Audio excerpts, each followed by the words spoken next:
lagi sepatutnya. Assalamualaikum. Penerbangan. Suatan ada. Ini tempat rama-rama. Tidur dah. Semua tengah tidur kecuali ni.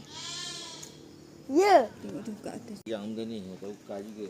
tidur siang. Amat tak tidur siang. Amat tidur malam. Apa?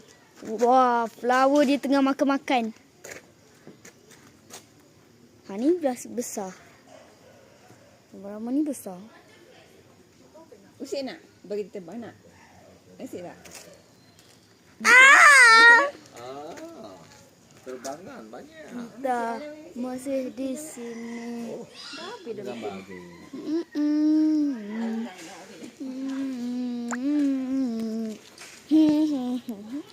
Ini baru cepat. Ini baru cepat 4. Lepas butterfly apa? Ikan. Ikan keke ma eloi eloi. Korean.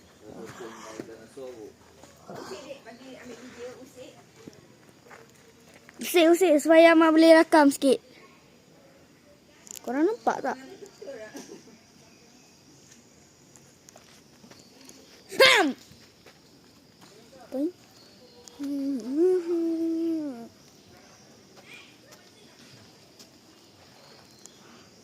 Usik kan? Banyak. Saya buat kamu ambil gambar. Ni. Nampak? Jap. Ada. Okey, betul. Dah, nampak. Sorry, nampak sikit. Nampak. Nah, tu. Tapi tak boleh macam mana. Ayah pun tak sampai. Nak satu terbang ke? Ha. Sampai, nak satu terbang? Ha. Okey. Cepatnya.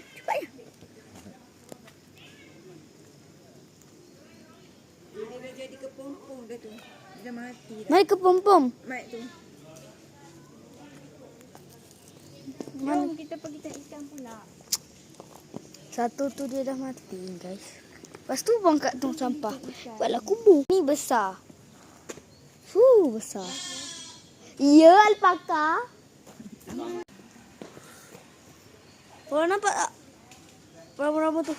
Weh, ada 2. Oh, dia makan biskut. Akhirnya jumpa pula. Siapa kenapa lah dia tidur? Dia tengah tidur. Dia sleep. Ni apa benda ni? Kubang apa ni yang tengok ni? Dia ni ambil stick insect susah nak cari. Sebab dia macam Tengok. kayu. Daun. Part 5.